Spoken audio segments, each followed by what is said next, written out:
Welcome back to JKMoto Podcast, a weekly motorcycle podcast for the everyday rider, covering current bike and racing news, specializing in track days, club racing, and great entertainment. We truly do it all. And this week, as you can kind of tell, Cole is not with us once again, so it is just me, but we are about to bring on a couple special guests, so we'll get them on here shortly. Before that, I did want to go ahead and roll out a weekly riding tip. So, we'll kick that off, and then we'll bring our special guests on. And I have to say, if you're a dude that's been doing track days for a while or has been wanting to, I guess would be the better way to say that, and there is someone in your life that is holding you back or isn't quite on board tonight, hopefully we're going to bring on some guests that can kind of help with that and give their take on what it's like being on the sidelines. Not necessarily the sidelines, but being on the other side of a lot of what we do. So, as I said before that, I'll go ahead and roll the rider tip. This week's weekly riding tip comes to you from Bittinger Motorsports, which is private coaching to build solid riders through vision-based training. This week, Josh Bittinger himself has to say, be humble and open-minded. Learn from everyone. None of us know it all. What works for someone may not work for someone else. Listen to those faster and slower than you. Just because you are faster than someone doesn't mean that they may not have something to offer. When you start to think that you are fast and that you have this sport figured out, that is the moment that your learning curve slows down. So be humble and open-minded. And I'll take just a second to kind of give my thoughts on that because I do feel like you deserve that from me.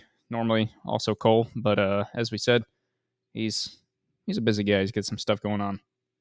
But I think that man, I don't know if I can say much better than the way Josh says it. Right? Be humble and open-minded. I.e., just because someone is slower than you doesn't mean they might not have a good idea. They might be taking a certain turn way faster than you just because their lap time doesn't show it. That turn might show it, the line that they're taking through that turn. Or maybe they've got compounds and tire pressures down pat. They're not quite fast.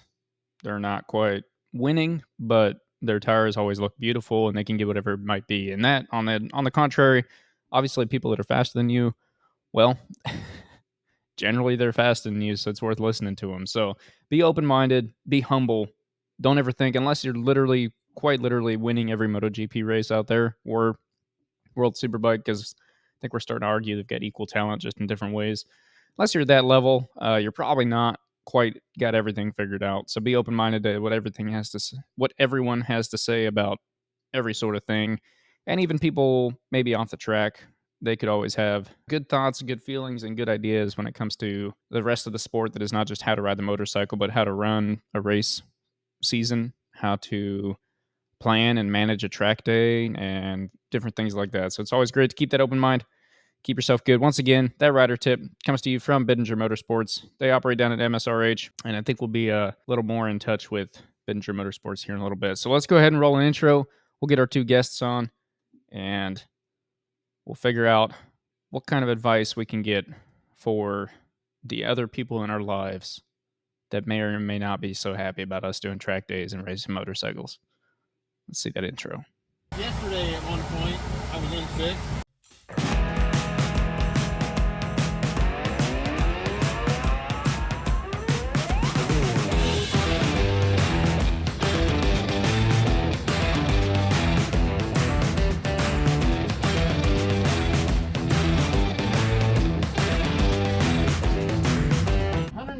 Miles an hour. Hey, we're back, and we've got two guests with us. So on my, I don't know what direction it is. I never know. The camera is mirrored and whatever. But I've got Michelle above me and Brittany above me. Michelle, how about you go ahead and give us a quick introduction, and then we'll get one from Brittany, and then we'll start getting into what we're actually going to talk about. I'm Michelle Anderson. My boyfriend is Josh Bittinger, who gives you your weekly riding tip every week. So that's me. Awesome. Yeah, I did just go over that, just kind of on my own right before the intro. Definitely appreciate those tips. If Josh is, I don't know if he's behind you or around, but tell him we say hi. Definitely appreciate him. Okay, well, Brittany, do you want to introduce yourself? Okay, I'm Brittany. I am Easton's wife, and I don't have much to do with motorcycles other than I have a husband that is really, really into them. And when we first got married, I hated him, but somehow he convinced me. And now Okay, well, you didn't I hated sport bikes. sport bikes, I hated sport bikes. not motorcycles. Definitely a Harley person. Thanks, Dad. And then 7 years later, now you're racing and I'm your biggest fan. And sometimes when it goes too long between a track day, I'm like, can you kind of book one of those so that we can go? It has turned into that. Yeah, so I think Michelle and Brittany, for both of you, obviously, since I live with this woman, she's kind of been here in my plans all day. But just to key everyone in tonight, I think the goal was that often I see stories or hear stories of people who get married or start to have kids or whatever it might be, and motorcycles go away. It's one of the first things to go, right? A lot of women are against them in general. A lot of guys are too. I'm not saying that the guys aren't. I get plenty of guys that are also in agreement that they're unsafe and they're dangerous and all these other things. But one of the phrases that I hear from her a lot is, "You can do as many track days as you want because it means you're not on the street as much, which means I'm happy." So I think that was kind of just the goal, was to get both of your guys' thoughts and feelings on that matter. What kind of your background is, and then how, Michelle, obviously you're pretty in it over there, being with Josh all the time, getting a lot of it, and heading up the kid program down there. So I'd love to hear kind of just a little bit of your backstory, and then we'll get a little bit of Brittany's kind of prior to marriage, prior to relationship. It seems like girls that have a motorsport of sorts background tend to be at least a little bit more willing. But later on in the episode, I think we'll dig into the big reasons why I believe that every wife and girlfriend should be all about track days. So Sure. Actually, mine was, it's sort of a, what's the word, bred into me. My dad was a big car guy, had motorcycles when I was growing up. So if I wasn't in a car at a racetrack with my dad, I was constantly around motorcycles, if not on his motorcycles. I have pictures of me, probably not even two, riding around on his bikes. So yeah, I guess that's kind of the start of it. And then once I was able to drive, well, actually, even prior to that, I was always on the back of like three wheelers or four wheelers, or if not riding them with some of my god brothers. I think even if I recall, very like 2, 3 years old, riding tricycles. They had these little things when I was a little girl that you could put like a motorcycle. It sounded like a motorcycle revving, and so I was constantly having that and, revving around, acting like I was riding a motorcycle myself. So 16 years old, I wanted to not drive a car. I wanted to ride a bike to school. My mom she was not going to have it. So inevitably I graduate, get married, have kids. And first thing I did was put my kids on bikes. So they were riding dirt bikes and racing at 4, okay, and chasing them around motocross tracks. And then I was married, went to bike weeks all the time, more the Harley thing like Brittany was talking about. Had lots of friends that had street bikes. The biggest hang up with that was the guys you'd always hear the wives complaining because the guys would have wreck and they'd get injured and that kind of stuff. And then I divorced. Years upon years later, I met Josh, and I was like, now it's my kids are grown up, and now it's my turn. So now I'm there you go. riding and I'm doing track. Awesome. So it wasn't until you met Josh that you started doing the track riding yourself. Correct. Were you opposed to it before that, or just kind of Nope. never got I to was it? actually wanting to. I think the biggest reservation was my kids were so deep involved that pretty much everything I was doing went around them Mm-hmm. and put me last.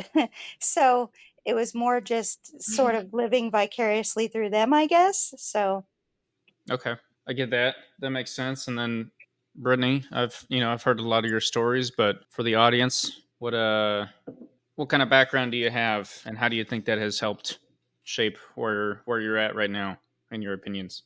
Well, pretty much We have the exact same background, at least the start of it. Drag strips with my parents. We would go to the sand dunes all the time. The sand dunes is the biggest thing that would have kept me into motorsports, because by the time my dad was done drag racing, I wasn't old enough to. So I never went to bikes, because in the sand, they're not as easy. They're not as fun. They're all these different things. But I started on a little 90 four-wheeler, went to a 400 EX, kind of a big jump. Also, thanks, Dad. But yeah, just really did a lot with the four-wheelers, enjoyed that quite a bit. Moved over to the three-wheelers, did a lot with the three-wheelers. But that's kind of where mine ended. I didn't get into bikes. We got married pretty young, so I didn't really have much time to venture off from what I was doing with my parents and a lot of the sand dunes. And Yeah. So Michelle, just to make sure I'm on the right page here, when you met Josh, was he already doing track days and racing and whatnot? Yes. Okay. He was very new to it at the time. Mm-hmm. He had a little bit under his belt before me, so Okay. And then, obviously, I know our story. When we got married, I didn't have a motorcycle. That was like my dream in life, was to get a motorcycle. But I bought myself a Gixxer 750. I never thought I was the fastest thing on the road, but as I got used to it, I thought I was doing pretty good. And then I went and did a track day and quickly learned that it was nowhere near true. But that's not what we're here to talk about tonight. But just kind of, I'm curious to get the contrast between, when I first bought my motorcycle, went out on a ride, the first ride or the first 10 rides, kind of what your thoughts and feelings were, Brittany, and then how that contrasts to Michelle having kids that grew up on bikes at tracks and whatnot. And, when you started hanging out with Josh and being at the track with him and whatnot. And same for you. I'm just curious in a woman's head and a woman's brain, because I'll never understand it, and I don't mean to offense by that, but I just won't. Very one track mind. But what's the difference between, okay, my husband's going out for a Sunday cruise and we're out doing a track day? we got married pretty young at 19, and you had bought the bike probably within the first 6 months of us getting married. Not quite, but close. So pretty early into us getting married, you had gone and bought this bike, and there wasn't much conversation about buying the bike. So it was just, we didn't have a bike. And then one day we had one, and then you were trying to go on rides all the time. And I didn't have any friends because we were on the East Coast at that point. So there was a lot of anger wrapped up in you getting a bike, and a lot of those emotions that a lot of women have with that causes them to have their husband sell bikes is, he's going to wreck and I'm not going to have a husband anymore. He's gone all the time with his friends. Mm-hmm. For the first year or two, I wasn't the biggest fan of the bike. The bike took my husband away from me, essentially. But honestly, you always came home. There were no accidents on the road, thankfully. And I kind of grew a respect for the bike, because she brought my husband home every time. It was all good. And then when you started doing the tracks, and I could see in you that you were like, okay, this is what I need to get it out of my system. I'm like, well, if that's all you need to get it out of your system, then I'm going to nurture this, because as we know, drivers nowadays are just not have gotten worse. Have substantially gotten worse. And then you have states like the one we're in, where in that wonderful time 4 years ago now, where they stopped requiring driver's ed and such to get their license. So yep, tracks are good. Tracks are really good. So what? While Brittany's taking a break, real quick, what what are your thoughts and opinions on that? Just kind of from the safety standpoint, when you're riding, but more so, I do want to get into your riding a little bit, but Mhm. I think before we head down that route, just kind of more so as the girlfriend, or even as the mom, also, honestly, since you have some Yeah. experience with that, what are Yes. the feelings and emotions behind that? So I guess I'm the oddball girl, because I was the one who one day I'm sitting in my son's carpool at school, and in front of me is this truck with this little 50 dirt bike in it, and Mhm. I'm like, huh, wonder what that's about. And so I went up and saw the mom and knocked on the window and said, "Hey, what's with the little dirt bike? And is your kids ride?" And she's like, "Oh, my kids race." I'm like, "Race? How old are they? My kid's in kindergarten. What do you mean race?" She's like, "Yeah, my kids race. They start them out." I'm like, "How young do they start them out on these bikes?" She's like, "4." And I'm like, "You've got to be kidding me. That is awesome." So I was kind of the catalyst, but like the driving force to say, "Hey, my kids are going to do that. That's pretty awesome." I never liked the generic, sports like for my kids. I always liked being the oddball. I mean, like I said, when I was 16, I wanted to be the only girl driving to school on a motorcycle. And so I thought that was the coolest thing on the planet, was to have, get my kids on a dirt bike and Right. get them racing. So for me, I've never been really opposed to it, because I mean, yes, like I said, I had friends who were on the sport bikes, and at that time, my first husband was on the cruisers. I honestly would have rather been on a sport bike, despite, yes, that my friends, some of the friends, I had one girl whose spouse actually passed away.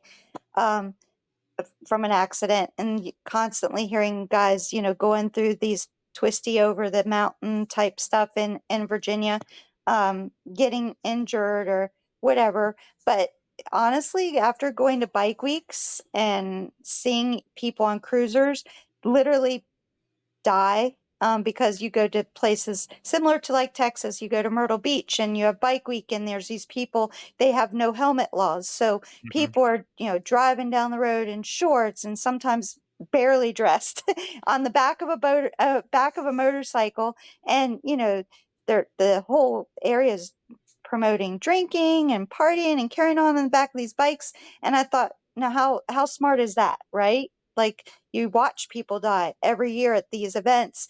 I- This is insane. So to me, I'd rather be on the sport bikes. But honestly, Josh and I've communicated about this before. When he started track days, it was just by him running into the right person that even told him track days were possible and even existed. I mean, Right. yeah, you see, Moto America, things like that, and you always think, well, how does one get like that? Uh, I'm thinking, okay, it has to start from motocross, whatever. And I used to take my kids to watch Moto America all the time, and the Haydens and that kind of stuff. So to know that you could actually do it at an amateur level wasn't really a big thing in Virginia, even though we lived not far from VIR. So it was pretty unheard of. But so I personally like that, doing the track day stuff, because to me, after witnessing people in, like your wife said, people having accidents, and drivers being stupid, or even for that Mhm. matter, other motorcyclists not even considering wearing a helmet. So that's kind of where it's hard for me to be an opposing argument, just because I've witnessed so many different things. And I've never ridden street myself. I've only done track, other than being a backpack on a Harley. But so I don't have too many oppositions. Right. Yeah, it's kind of a crazy point you brought up when you mentioned, Myrtle Beach Bike Week. No Hmm. helmets. Yeah, the the backpacks on the back. Definitely not dressed for the ride, let alone the person actually operating the motorcycle in the front. And Right. to be fair, I say the person actually operating. When you have someone on the back, there's just as much operating going on back there as up in front with the controls. And then you mentioned, the alcohol. You go to a track day, and every track day starts with tech inspection for the bike. Hmm. So you make sure the bike is good to go.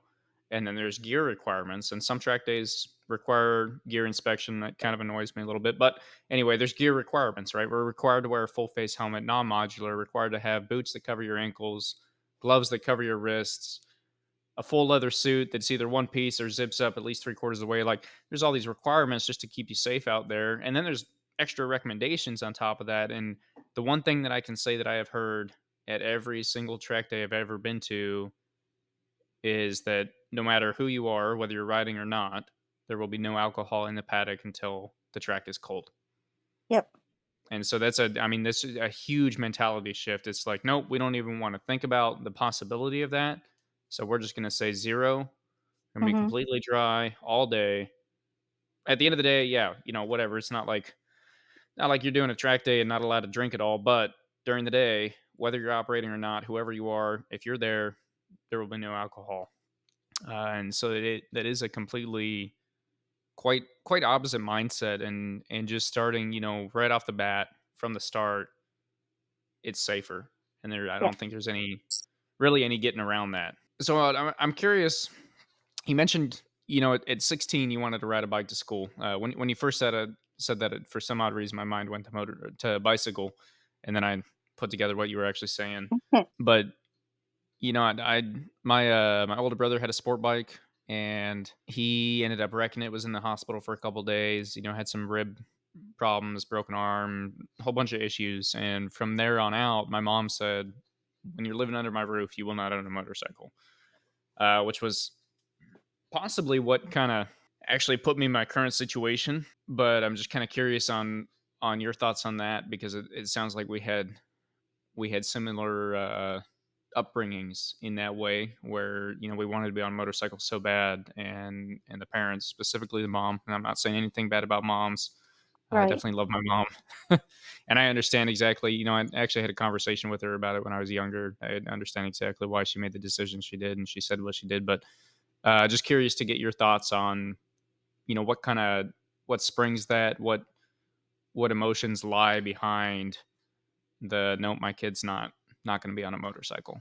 If I had to guess, my mom is very cautious. I have a more of my dad's mindset mentality, which is kind of like very adventurous. So my mom was, which being a mom, she was just thinking, okay, well, here's my daughter who's doesn't have a license, and although I've operated, I had dirt bikes, four-wheelers, three-wheelers, the whole gamut of types of things. She she also saw my personality, and in hindsight, I'd probably have to say, okay, to be fair, she was probably right. At 16, I had no business on a motorcycle for mature reasons because I was very much a daredevil with a no fear mentality. So I probably would have probably had some fair incidences if I had to say.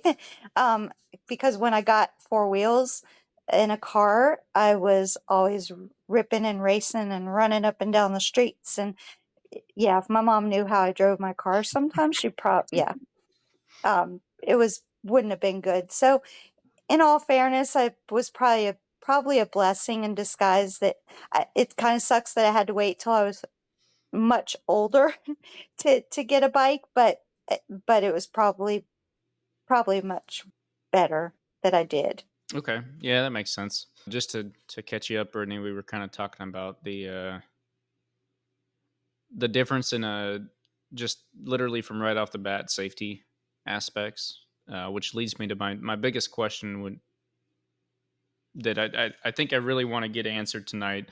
One, I would like advice from both of you to other women in the world, to guys that are either racing or want to do track days, or just bought their first motorcycle, whatever it might be.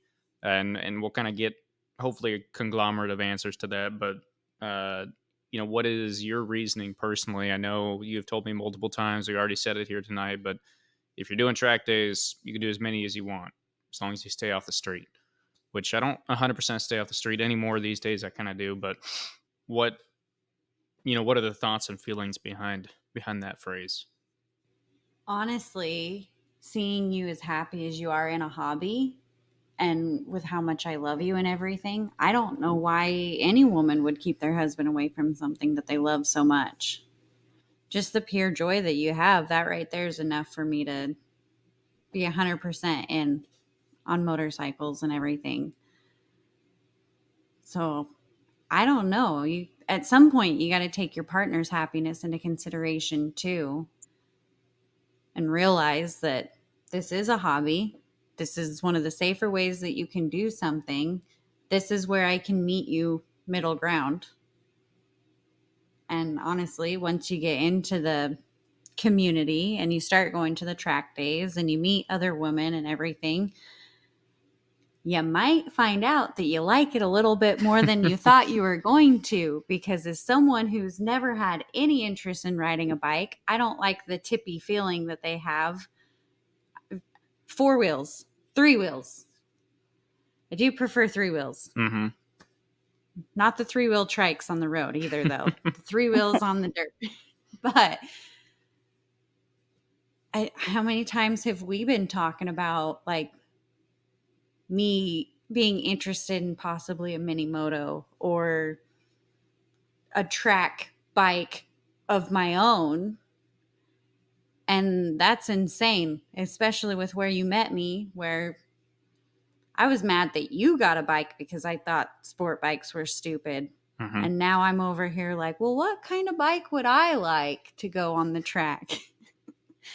So sometimes you've got to just take a breath and embrace the hobby. I think that would be my biggest advice, is just embrace the hobby. And dads need to get their daughters to the track, whether it's cars, dirt, it doesn't matter. That's on you, dads. So that's the real key, huh? Is that girls from a young age just need to be brought up in motorsport? Yeah. Okay. Well, and also both my parents, amazing parents. I love them to pieces, but I didn't have helicopter parents, as you would call it. Yeah. If you're not crashing, you're not improving. Yeah, I mean, and that's what Michelle was kind of talking about, earlier. The story of the other lady in the school pickup line with the dirt bike, and how do I do that? Getting kids into it young, which shout out to Binger Motorsports and your guys' future youth program that should be kicking off, or is currently kicking off, is in the works still. Yeah, we're still in the works. But we'll be coming shortly, and I'm sure we'll get plenty of updates on that as it comes out. But be on the lookout for that. But so from the safety aspect, just to talk about safety, Michelle, you've done a few track days. You're actively kind of doing them. You also, I'm imagining, you spend a decent amount of time with Josh while he's coaching, and out at all those events. And then Brittany, you've been on the sidelines. From a safety aspect, is there any sort of hold doing track day or being at a race event? Are you really worried about it? The sad hard truth of this sport is that it is dangerous, and there's no real getting around that. But most people that end up doing track days, a lot of people that end up doing track days, eventually kind of just ditch the street. And something that people don't realize going in is how much safer the track is. But from the female aspect, from the wife aspect, the mom aspect, the woman on a motorcycle out doing it herself aspect, what are those kind of safety differences that you can point out just right off the bat? You started going to the track, and I stopped caring about you crashing after I watched you crash the Gixxer, because I was busy talking to friends that you had invited to the track. Mm-hmm. I didn't even see you crash. I just saw you jump up and start doing the running thing that they tell you not to do. Do say that. But when you crashed the Aprilia, I wasn't worried about you. The Aprilia hurt my heart. You were fine. I knew you were fine. But I looked at the bike, and that was like my first, how much am I going to have to pay to fix this bike? For one. And for two, the bike was so beautiful. And you crashed it. And that still hurts my heart. But now she's a race bike. It's true. So she's out there. She's still kicking. She's still around. But I just, almost a dumbness in the lack of caution that I have on the track. Because you have crashed. And after that first initial one, okay, if you crash, we figure it out. It's fine. You haven't been injured by any of your crashes, and you don't crash a lot either.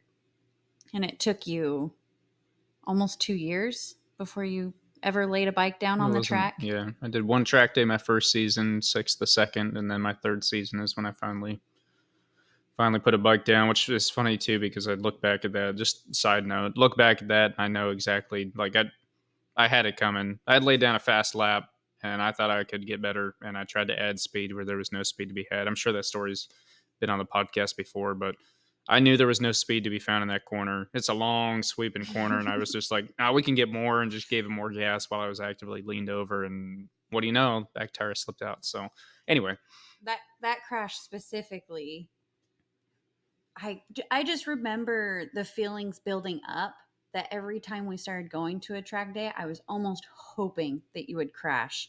Not because I wanted you to crash, but because I knew we needed to get that first one out of the way. And the longer the more anxious I got about how bad the first crash was going to be, or how was I going to feel watching my husband crash a bike. Because I mean, you care about your husband, you care about your partner. You don't necessarily want to see them go through the crash or go through the injury. And every time there's a red flag and the truck that's got the trailer behind it with the crash bike, you're watching. You haven't seen your husband come around the corner yet. You're watching that trailer to see if you recognize the helmet color, the bike color, anything to make sure it's not your person. So it felt like I could finally take a deep breath after you got your first crash out of the way because we'd been through the process and nothing bad happened other than you had to fix some things on the bike. But like in the grand scheme of things, it was fine. You got back on the track the next day because it was a 2-day, wasn't it? Mm-hmm. So you were right back on the track the next day and it wasn't a big deal. And that was actually quite helpful. Now, in the opposite situation, if you had crashed on the road initially, as cool as I like to think I am, I don't know if you'd still have bikes. Well, maybe that's the big difference. And I don't know, Michelle, if you could back me up on that, but you hear someone crashes on the street and it's, I hope they're okay. Right. Right. Like I see a post on Facebook or multiple every day that's rider down on Blah Street. Check your people. Didn't look good. Looked bad. Can't tell what the bike looked like. Can't even tell what color the bike was. If you crash on the street, it feels like percentage based, statistically speaking, your chances are low. And not that you should be crashing every track day you go to. I know Josh put a tip out that says you don't have to crash to learn, and I appreciate that because I'm all about it. I'm more of the slow approach to the edge of the cliff type of guy myself because I like to save money. But there's also kind of a bit of a mindset shift where if you crash out on a racetrack, it was most likely because of something you did to yourself. I know Cole's had a couple of stories opposite of that, but most likely because of a mistake that you made, and you're probably going to be okay. The bike might need some repairs. That's okay. You get the bike repaired and you take that mistake that you made, you learn from it, and you move on. And crashing, when you talk to someone that's racing or you talk to someone that does a lot of track days, crashing almost becomes, I don't want to say normal, and we shouldn't be making it normal, but it becomes kind of just another part of conversation. Like it is going to happen, but it's not a scary it's going to happen. As long as you've had proper training going in, and like with my first, and I don't know if you can speak to this. I don't know. Have you put a bike down yet, Michelle?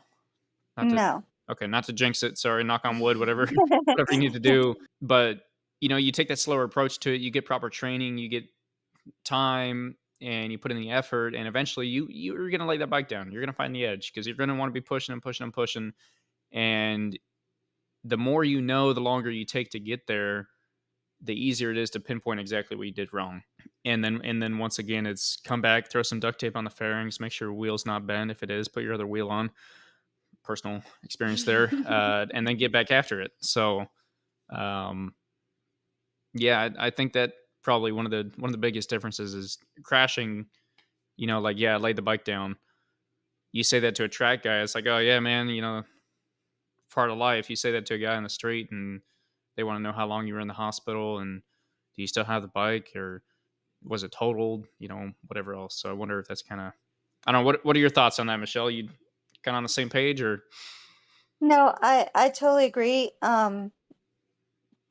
the first couple times that I went with Josh to the track and witnessed accidents and even him, you always, like she said, you always have a fear, that like you'll be seeing, you have to see what the helmet color is, what bike's coming in, witnessing someone go down. You obviously don't want your partner or your spouse to get hurt, but after witnessing it often at track days, and more so like some of the racing events, um just because they are ultimately pushing them, the bike, it's like she said, it's like a relief to sort of see someone go through that and watch them pop back up and still walk off track.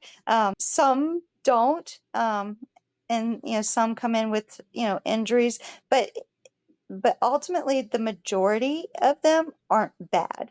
Like you said too, hearing bike down or riders down, or check your people, because here in Houston too, it's a huge bike community, Mm-hmm. and we're on the pages where you're witnessing these incidences and occurrences almost multiple times a day, and um it's really scary to think, because on the road you don't have it's just not a safe environment. They have the lane splitting thing down here where the people are riding between cars, and it's kind of scary.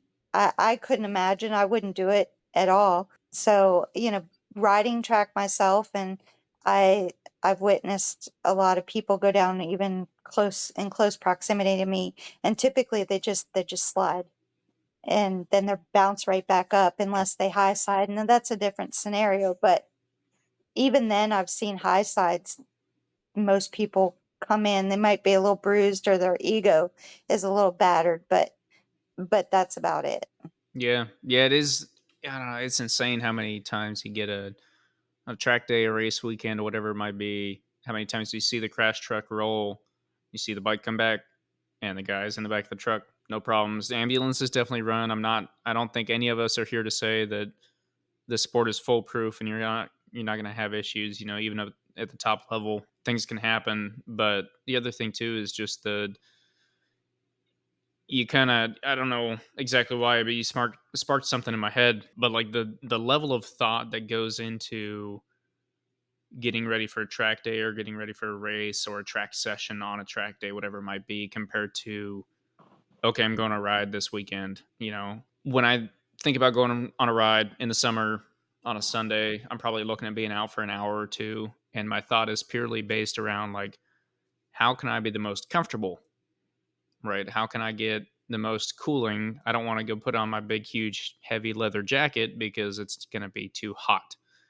And I'm just going to wear jeans and, whatever else it might be. And I don't go out very often anymore at all. I've never gone out in flip flops. I don't think I've ever worn shorts on a motorcycle. I can say I've worn a t-shirt out on the road before, but every time I do, and as I get further and further down riding on the track, I kind of laugh at myself because I'm like, if I showed up to a track day, I would never even think about not wearing full gear.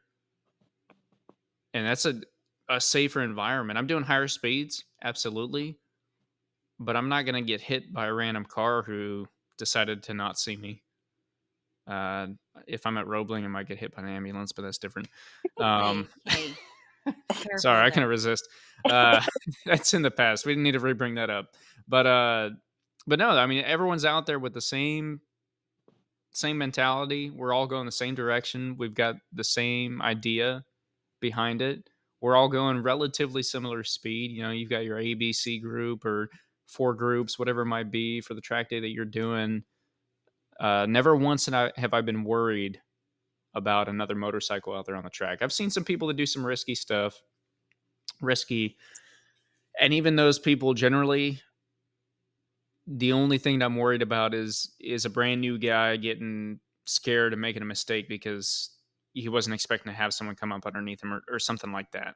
Generally, the people that take those bigger risks are semi good for it. If you're doing that, I'd recommend you not it's a track day, start racing, figure out where you're actually at. But that's my thought. I think adding to that, when an accident happens on the track where someone does need to be taken to the hospital, I think it hits you a lot harder Mhm. too, because we see it so much on the road. You can't physically keep that emotional space for every single Facebook post, every single Instagram post, but it isn't as common on the track. So you can just feel it so much more.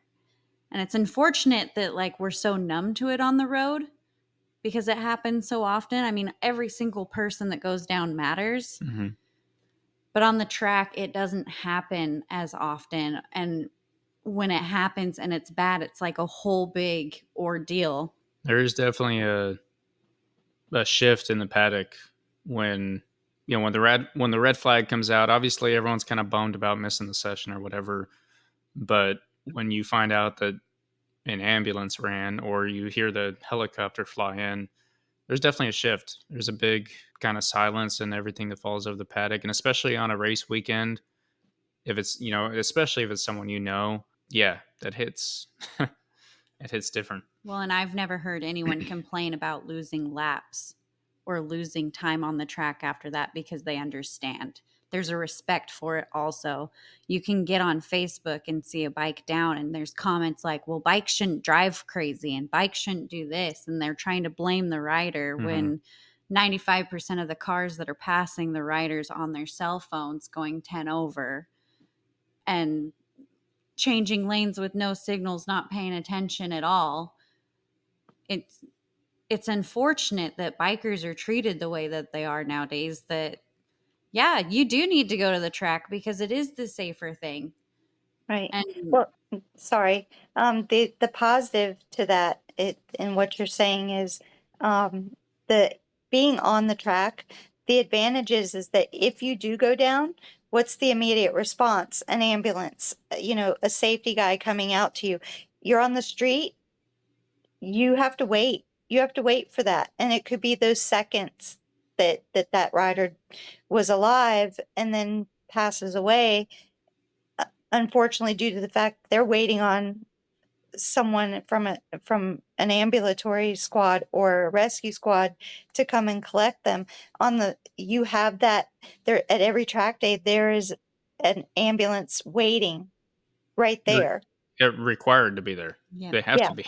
I think it's yeah, some they have to have two because they have to have a backup one in case one's busy. Generally, yep, though, if they don't have to, then yeah, you don't go back on track until another one shows up. So yep. So, that's a good point. Absolutely. Yeah. yeah, the immediate response is also very comforting. Yeah. Yeah. Yeah. I mentioned earlier, I don't personally like gear tech.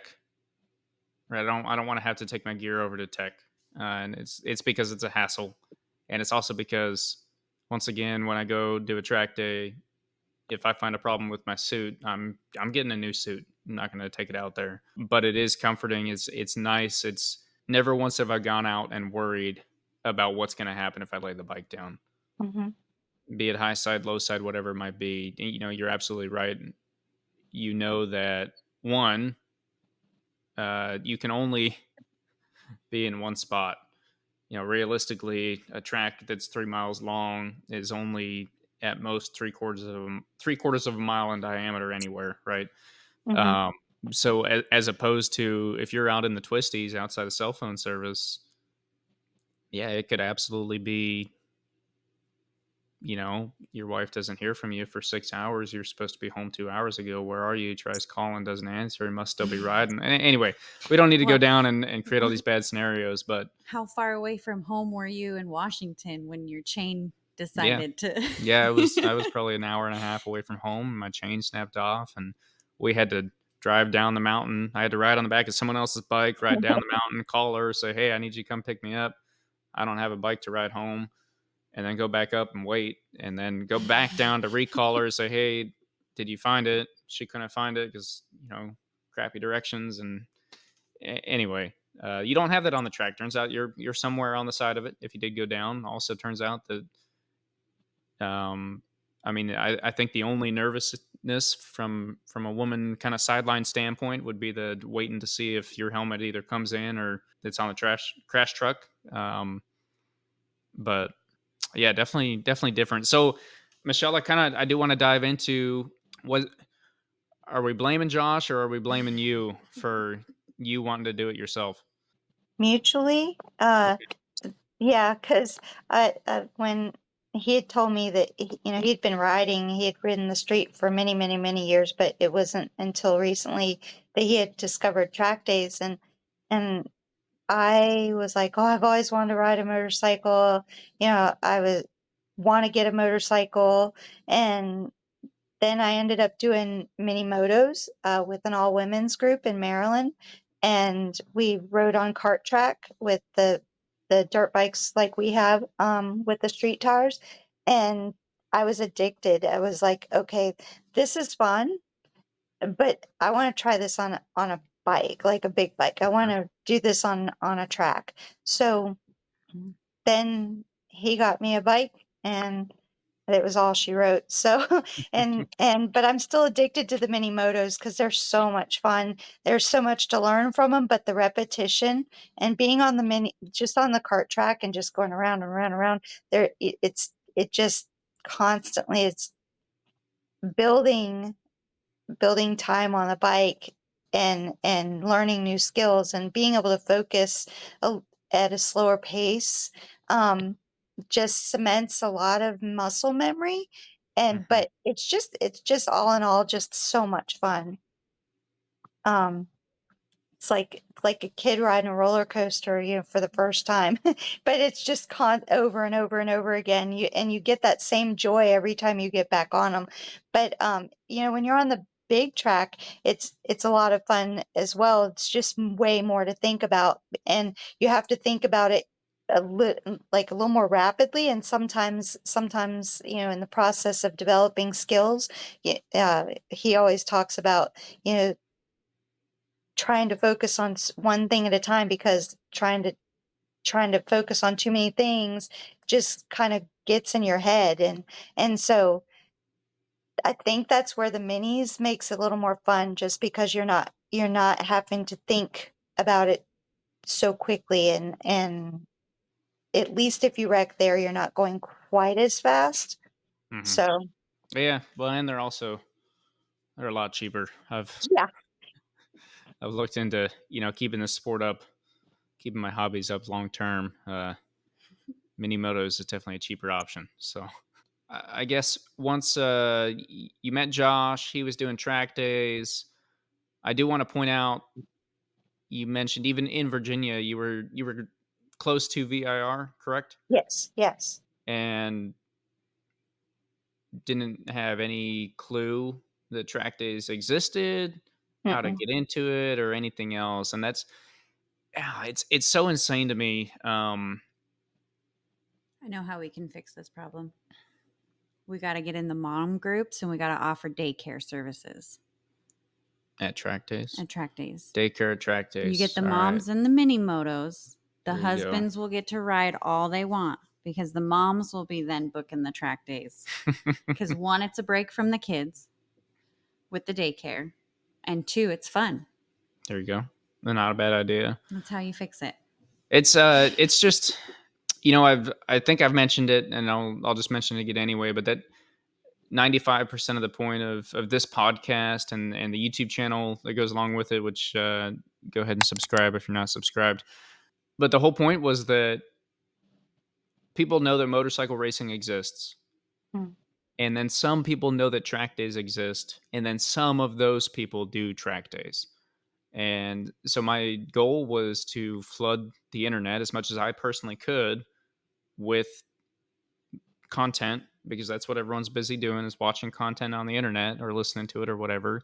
But I wanted to flood it with the things that I love, which is motorcycles at racetracks, be it racing, track days, club racing, uh, whatever it might be. Because it is insane to me that you can live that close to a racetrack, be a motorcycle rider, and have no idea that you could take your bike out there. And you mentioned, you're on the back of a cruiser, a Harley. Harleys can go out there too. I've seen it. I've actually been very interested in taking just a normal street cruising Harley out to a racetrack, because you don't have to show up to turn into a club racer to go race Moto America one day. You absolutely don't have to. You can show up on a motorcycle to enjoy it in a safe, legal environment and a safe, legal way of enjoying a motorcycle. So that's just my plug for that comment that you made, which was a while ago. But I guess from both of you, woman to woman, from my statistical standpoint, I think 100% of our viewers and listeners are men, at least that the internet tells me about. I'm sure there's a few women out there that are listening. But for the men in the audience, what is some advice that we can? Obviously, I don't need it because you're here with me giving the advice. But what is some advice that we can tell our ladies or tell our friends to tell their ladies to get them to come to the track with us? That'll maybe help them kind of head that way. I think the biggest thing is honestly hitting safety. That's where you're going to hit most women. That was a bad phrase of words. We don't like to hit women. That's true. That's that's where you're going to make the most distance with women. I could either ride on the street and it's dangerous, or it's a family event and we can all have fun. I mean, if you have younger kids, maybe they want to cheer dad on the track. That's true. It might not be a race. It might just be a track day, but the excitement that kids get just watching their dad go around the track. A 3-year-old has, I got to speak to that. A 3-year-old has no idea what the difference between a track day and a race is. And you're the coolest They don't person in care. the world. Yeah. You win every race. Mm-hmm. Yeah. Yeah, we have friends who have lots of little ones, and you're exactly right. The kids are like, oh, my mommy or my daddy, or both parents are out there and they're trading time on track, right? And they're watching the kids, and the little ones are like, "Go, mommy, go, daddy." You're their hero. You're out there doing something, and then you're raising your kids in the same environment, and so then they see all that and it ingrains in them, and so it definitely creates more energy within the family, and being around like-minded people and families, and it turns in truly to a big track family, and everybody's sharing, their kids and their time, and the wives are all having a good time, and the men are all having a good time. So there's a lot of good times to be had for an entire family at that track, for sure. I think motorsports and having your kids grow up in situations like racing, like the sand dunes, like tracks, drag racing, all these different hobbies that you can have can actually help keep your kids out of trouble too. Yeah, because it costs so much money. Not even for the money aspect. I remember I asked my parents one time if I could play soccer. And the response I got from my parents was, we can either stay home and play soccer on Saturdays, or we can go to the sand dunes together. Which would you rather do? I was like, well, the sand dunes are pretty cool. And so I never played soccer. But boy, did I go to the sand dunes a lot. And I'm so thankful and grateful that my parents raised me that way, because I talked to like other kids at school and I talked to friends that you have. And I just realized how much life I lived before I got married, because I got to go out like camping, to the sand dunes, all these big things, that jet skiing, everything that a lot of people don't ever get to experience, and then they don't feel like they can. The biggest thing I think that holds people back is, oh, it's expensive. Oh, I didn't realize all you had to do was go fill out a flyer. No, I think sign a waiver, fill out a flyer. I think there's a and lot of pay guys some money, that, and I can do it. a lot of guys that don't, me included. I'll be honest, I did so much freaking research before my first track day because I don't want to show up looking like an idiot. I want to show up looking like I know exactly what I'm doing, and I've done it before, and I'm not the new guy on the block. But if that's holding you back, man to man, just go for it. Find a buddy that's doing it. There's got to be one out there. If not, hit me up. I'll find you a buddy in an area. You can go with them so you don't look brand new. But I think to what both of you are talking about with the kids. Kids think whatever you are doing is cool. If you think it's cool, they think it's cool because they don't know anything else yet.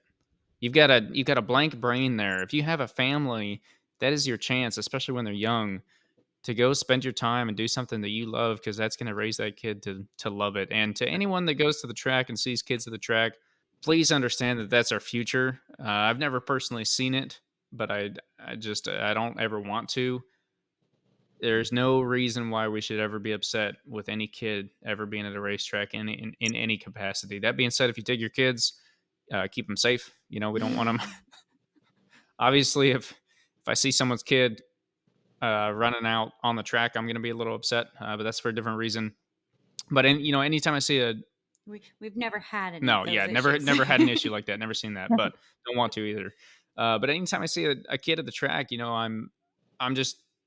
I'm happy. I'm ecstatic. One, I'm not the only one because sometimes I wonder how crazy I am. Am I putting myself over my family and whatever else? I've got all those different feelings. But then two, just knowing that kid's going to grow up knowing that this exists. It's one new person from a young age that already knows they can go tell more people and help keep this sport alive. So I think it is crazy how much comes back to the kids. And I guess for the moms out there, as Michelle, you were kind of talking about, football's boring. Football's And, more expensive than a track day. It can be more expensive. And kind of what you were talking about, Brittany, is that doing track days and racing, I would say, is mostly an adult sport. And so getting your kids into it from a young age gives them something to do as an adult, gives them a sport and a hobby and a group to be a part of. Whereas a lot of your sports that you play in high school, you might play them in college. And after college, I know there's adult soccer leagues and adult football leagues, but most of those aren't nearly as big. Whereas motorsport, people get into it later. Yeah. And so if you do get into it as a kid, it's going to be there. You grow into motorsports. Yep. You grow out of football and other sports. Yeah. That's interesting. I've never thought of it that way. It is. It's different, but it's good. It's good. So, Michelle, any advice for women that are kind of more, they're good with track days, good with the husbands doing it, but they're not so sure about themselves. Their husbands go for it, but they're just not quite sure. Any advice on that? Well, much to like what Brittany said, she was talking about, mini motos. I definitely say just get a taste of it. The mini motos is definitely a great in. It's not without, you don't have as much risk, but again, the repetition of it and just being on a like a kart track is so much fun. And if they can get with a group like I started with, where it's an all girls group, and you can get the camaraderie of other women. Josh was super cool and came and was my trackside support. And so he was helping me, and it was a lot of fun, to be in a group, and be with other like-minded women, and everyone just getting together and doing that. So I would say that would be the best way to start. At least get a taste for it. Don't knock it till you try it, kind of thing. And then go from there. And if it's not your cup of tea, that's fine. You can I know plenty of women who don't ride but have just as much fun coming to the track days, just because they're around women who are in the same situation where they don't particularly care to ride, but they're there to support their spouse or partner. Just to get your opinion on it, because there's a big question out there from both sides, honestly, of we've got the women's world championship going on this year, which is awesome. It's great to see that. You've got the Femwalla group out at Chuckwalla that races every year. And I know there's some women that are on the other side of the fence that say, nope, I want to run with the boys. I should be able to run with the boys. I don't think there's a single guy out there that says absolutely not. But just to get your opinion on that, is it different to ride in an all girls group? Do you think that helps? Do you think that that's a good thing to have and there should be more of those? Um, I do. I mean, I enjoy it. Of course, I have no qualms running with the boys either. I've always been a little bit competitive in that aspect. Um, Even when I was in school and we used to have like the whole presidential fitness awards things, I was, Mhm. and they always had like certain things guys did versus what girls did. And I used to challenge that all the time. That was just my mindset growing up. If they can do it, I can do it kind of thing. Mhm. By all means, I'm not some super, feminist or anything, but I always like the competitive aspects of it. But, you know, I think for women who are intimidated because being on track, obviously starting out, I was a lot slower. So in my mindset, these guys are coming zipping past me or whatever. I think for women being a little bit intimidated at first, just being around other women, um, maybe they don't feel quite as intimidated by what's going on around them. Um, so yeah, I mean, I definitely would encourage more of that just to get women started. Mhm. Okay. That makes sense. I agree with that. I think more women would be in the sport or doing track days with their husbands if there were more groups doing mini motos for all girls. Because it's not necessarily that I don't think I can ride with the boys, because I think I can. It's having a comfortable space where I don't want to look dumb in front of you. Mhm. I don't care about other girls as much, like their Right. opinion. It's not my Right. husband. It's Right. not. So I can go be kind of a dumb girl with other quote unquote dumb girls. It's this, like, we're all kind of closer to the same spot. Most women don't ride bikes all the time. Most women don't have all this experience. So it's like taking a rider's course together. And then you can get comfortable, you like build that confidence, and then you go to the track with Yes. everybody and you're already comfortable. So sure, some people might be nervous about boys, but honestly, when they're in a suit, can you really tell? Like The biggest thing I could be, which is something that whenever you do end up doing a track day, if you do, something I know I got to be careful with. I give everyone advice all the time, whether or not they ask for it, and I do wonder, the phrase mansplaining, why you got to mansplain that, that I've heard before. Uh, I just wonder. I guess get your opinion on that. I would be interested to know if as a woman you show up to a track day and maybe you do something wrong and you get 3 or 4 different coaches that want to come over and tell you how to do it, which you probably don't need, which maybe I'm man explaining that right now. But just kind of curious that aspect of it. Michelle, you said up in Maryland. I think Josh has told me about that before. Ruts to race lines. Correct. Yes. um what is the atmosphere there like, besides it just being, obviously it's all women, but what is that atmosphere like that makes it more conducive to getting women to So go out? yeah, I mean, the unique thing about it is, so the woman or Marika who runs it, she makes it very clear. Uh, she has male coaches, some female coaches.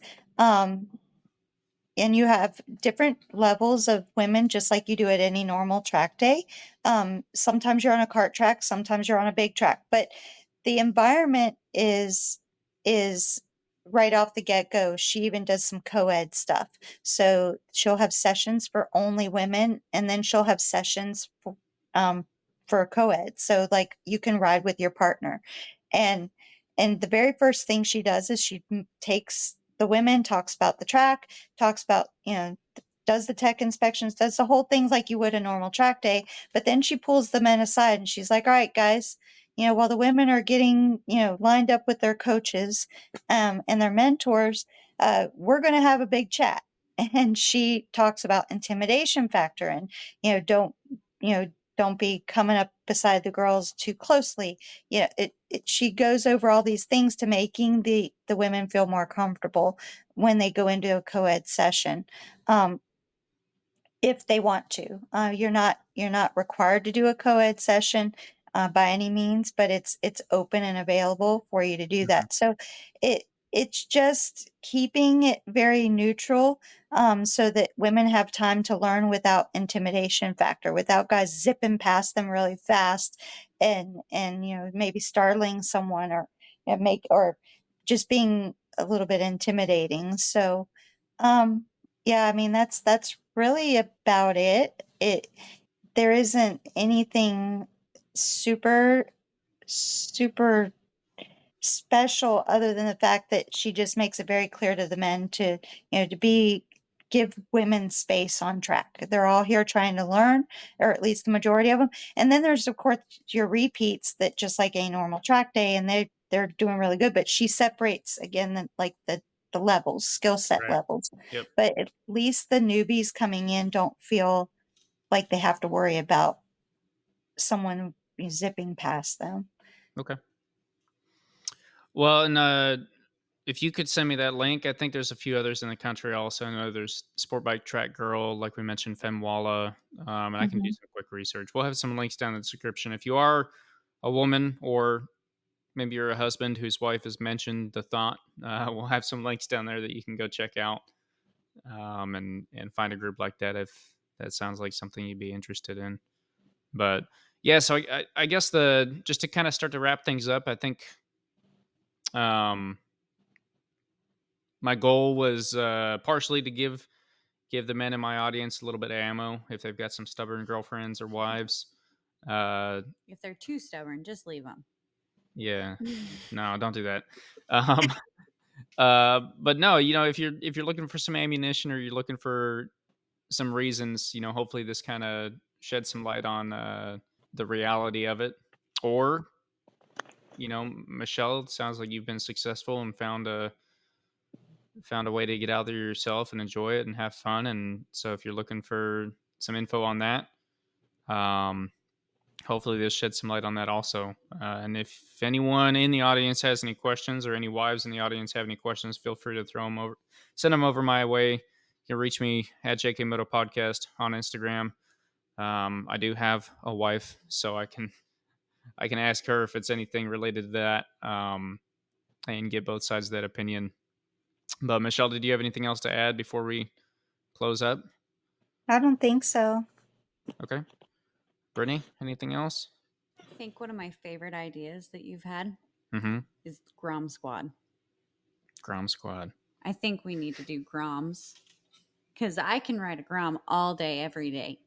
That's fun. Now, if we could just get a go kart track and a bunch of Groms, I mean, that's what an Ovali is. Just better, more sporty. yeah, yeah, but I'd feel less bad wrecking a Grom because they're already just kind of like a scooter. So, like, kick that one to the curb. Let's wreck that There one. you have it. If you're looking to join our Grom Squad, leave a comment down below. We'll get that set up. All right. Anything else besides the Grom Squad? No, All not right. really. All right. Well, I do want to thank both of you for joining us, and I want to thank everyone for listening. Once again, make sure you subscribe to the channel down below on YouTube. If you're not on YouTube, go check out the YouTube channel. But we do appreciate you also listening. Tell your friends, leave us a review on whatever platform you're listening on, and hopefully you enjoyed this episode. Learned a little bit about the woman's perspective on the sport, and can go forward with that knowledge. So thanks everyone for listening, and we'll see you next week.